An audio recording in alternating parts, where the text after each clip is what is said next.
I have attained the level of silence. And why is it silent? It's because I've embodied the entire process. So there's no necessity for speech. As you can see, I'm sitting on a rock, a stone. There's no necessity for speech. In a certain sense, it comes from the word mila, of the bris, the mal, from the hashmal and the hashmal mal. So these words are coming to you out of silence, without a necessity for the mouth, but for the next level, for the sensation of the hand. Remember that there are it's sight, hearing, breathing, speaking. Those are the four worlds. And then the fifth world is above that. It's touch. It's the yad. And that's the real final thing, the yad, the touch. You see? The human touch. When I was a child in France, and I used to walk around the prostitute sections, they used to, if they touched you, the prostitutes, they knew they had you. So in the conversation on the streets, they'd come up and touch you. And that touch is it. That's why when people say, oh, they went for a massage is a sexual encounter. Or it was only a massage I got from the woman. Touch is the highest thing. That comes from the yad, and that's what the Jew is, the yad. And the fifth amos, so to speak, is in this yad. The hagbaha. Yad, lifting, holding. Man is the animal with hands, and the great consciousness of the hand, and the hamsa. Recently, I'm making a parallelism between the circumcision, the bris, and the tefillin, which is an obvious parallelism, because there are three things to the bris and there are three things to the tefillin. There's the yud in the arm, which parallels the chest, and so when one's to open up the chest, that comes from the yud that's in the knot of the arm tefillin. And then the head tefillin, it's got the two shins on each side. Those shins, which are written as vavs, are supposed to be read as zions. And actually, however you want to read them together. What I'm doing now is that I've made each one as zion and a yud. And that's actually affected my neck posture. Because I have a terrible posture, because I've always had my, let's see if I can do this, like a vav, see, the line, and then the yud of the vav was like facing the left, where now I have the zion in the posture, where I've put the sternum up. That puts the neck back a little bit, and then the head rests on the seven vertebrae, the seven cervical vertebrae, which corresponds to the zion, in the middle of the zion. That's what makes the difference between in the middle of the pole of the vav is the zion, and in the facing to the left is the yud. In the middle of the pole is the Yud, that's what makes a Zion, and the left of the pole makes a Vav. So these are similar things. These are found in the two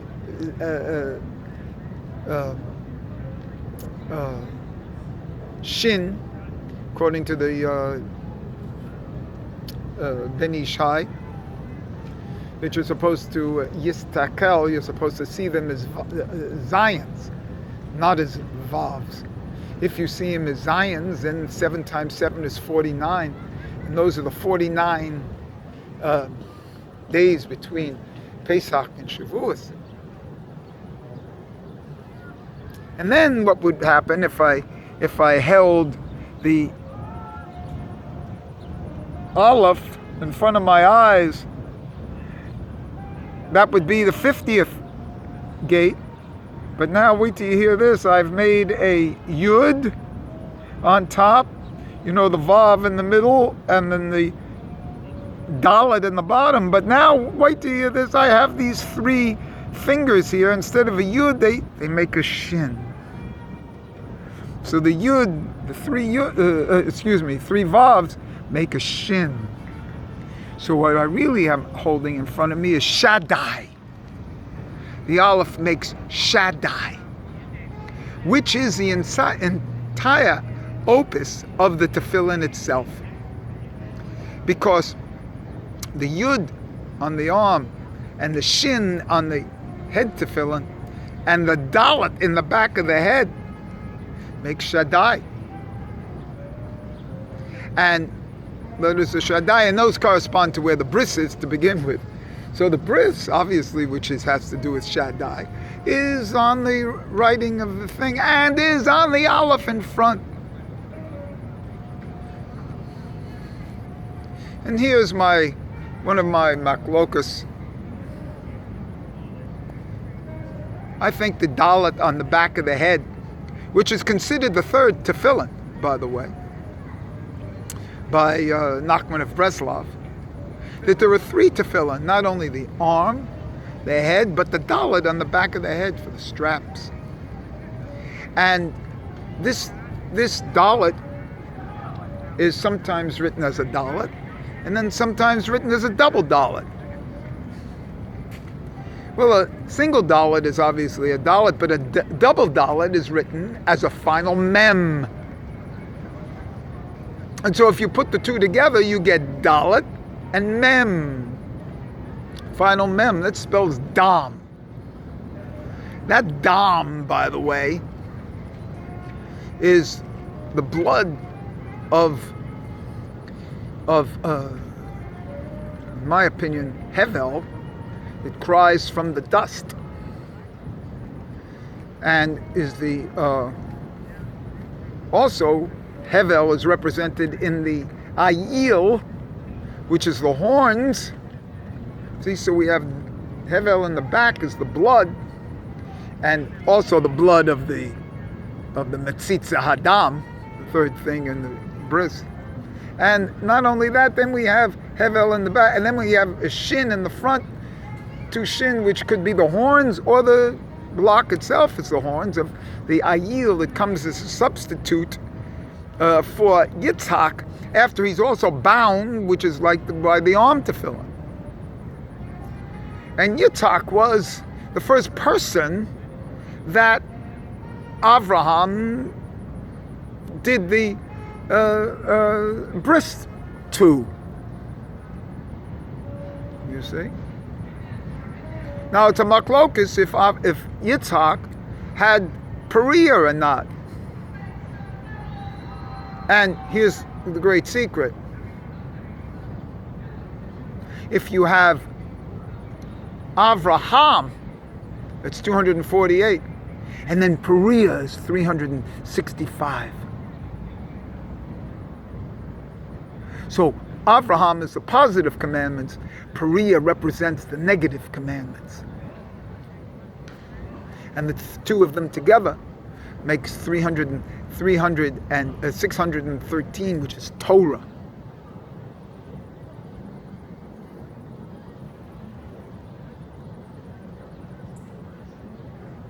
So everything's taken care of. Positive commandments in what I call the arm. The negative commandments in what I call the shins up on the top.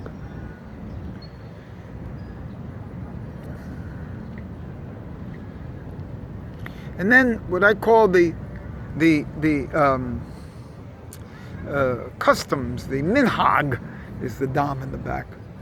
It's not really found as a commandment. It's a minhag. And those minhags are always the highest, and the blood is the highest. And that dam that's in the back, plus the aleph that you put in front of you for the Shema, because a Shema said without tefillin is not a Shema. There's no value. So that aleph going with the dam in the back, all minhags, by the way. The aleph is a minhag to put in front of your hand and your eyes. And the dam in back is a minhag as the third thing of the mitzitza. Hadam in the bris. And so this entire thing, dam, aleph, dam.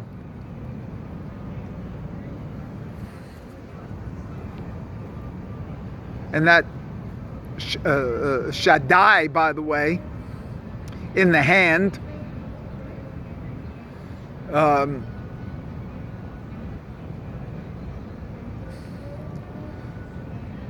is well, we'll do that some other time.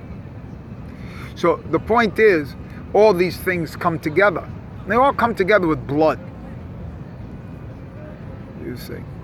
So that's my opinion, that it comes together with blood.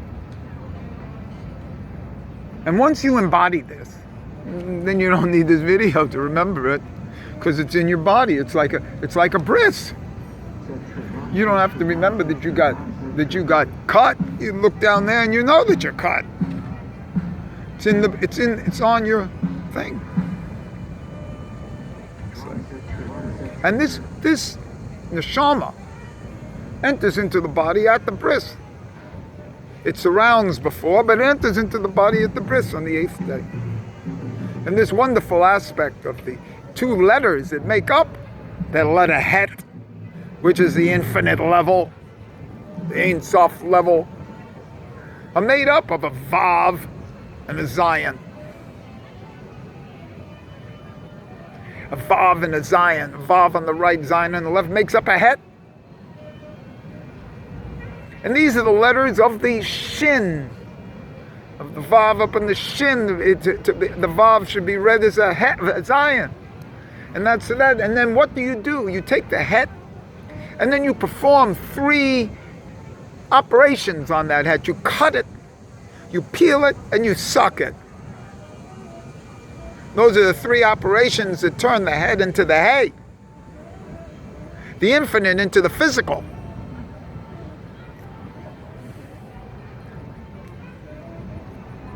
And these are 3 oaths, these are 3 letters, kind of. Three things. And 2 of them you have to have at all times. You have the bris, and you have tefillin for the 6 days, and the 7th day you have to have Shabbos, because you don't have tefillin. So you're always carrying around 2 oaths. And that's why the circumcision is always in the morning when the men have the tefillin on. So that brings strength to it. So these ideas here in the park, my chest up, my chin back, making a Zion here. See? Opening up the zeri in the nostrils. How I've been crushed. And there are many other things that have opened up because of this. But the whole idea of Shaddai, tefillin in the yesod area, the bris in the yesod area, the zadok in the yesod area, Ein Sof in the yesod area, and yes, Ein Sof is the home in the yesod. It's the home of all this.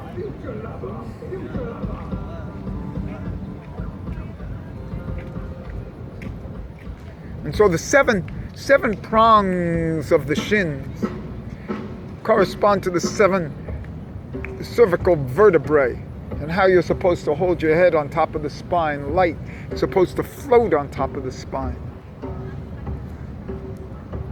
as if it's not attached. Just float in the center as a Zion. But as we get pressured in life, become a Vav. So we have to return to being a Zion.